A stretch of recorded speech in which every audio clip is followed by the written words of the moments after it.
Alright guys, it's Haley here. So right now I'm going to be working on the injury to the licensee or the student. So I have injured myself and the video for that. So first thing we're going to do is immediately stop the service and explain the situation to the client. Let them know that you have an injury and you need to excuse yourself. And then we're going to proceed to the hand washing area equipped with first aid supplies. So the first thing we're going to do, because I have cut myself, is wash my hands with soap and running water. So warm running water, soap, lather. We're going to wash the palms, the fingers, backs of the hands,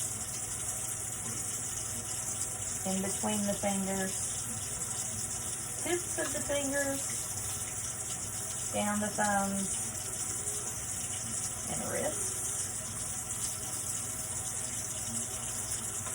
If the area that I have injured is on my hand, then I could combine this hand washing with washing of the area. If it were not on my hand, I would have to wash both. But the other would probably be washed with an antiseptic wipe or something like that.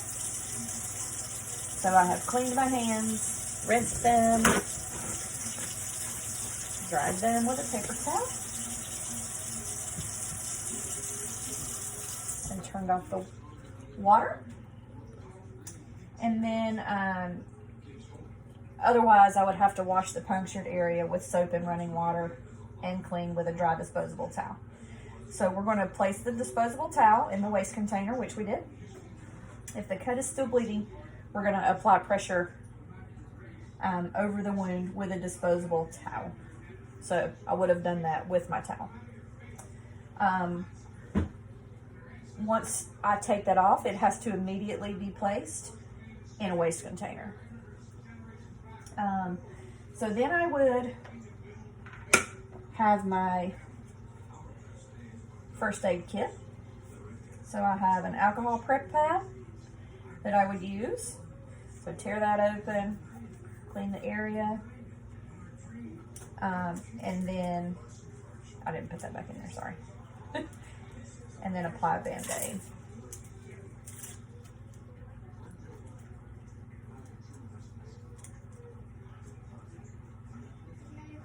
You can also apply antiseptic cream like Neosporin if you choose, just depending on what the situation is or if it needs it. And you can do either or both.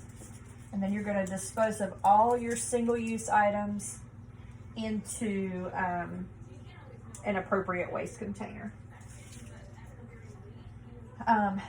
Because I have an injury, I would then put on protective gloves. Or you can use a finger cot as well onto the injured hand.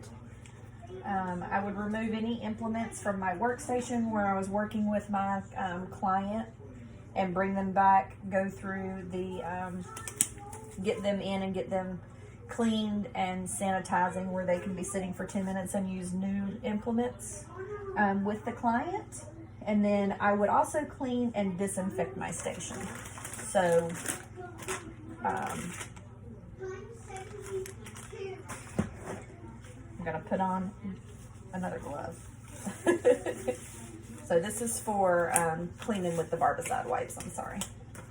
So I have my first wipe and I'm gonna disinfect the area. Now this would be my bed or whatever area I'm working on with my client.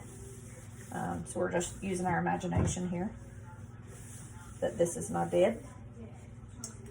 So there I have cleaned the area, and then that would sit for 2 minutes.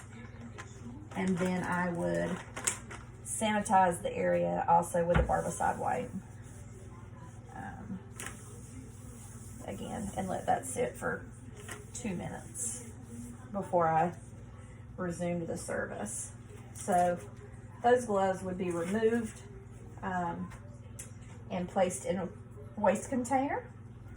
Then I'm going to wash my hands again with soap and running water.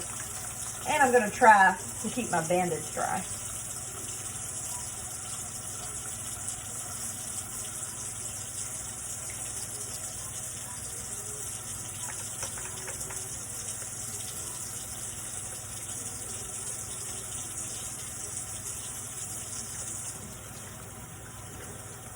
So I have rinsed and washed and lathered and managed to keep my bandage dry here.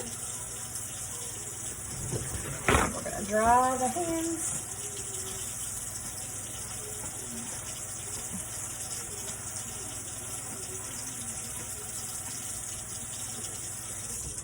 All right, and then this is where you could use the finger cot.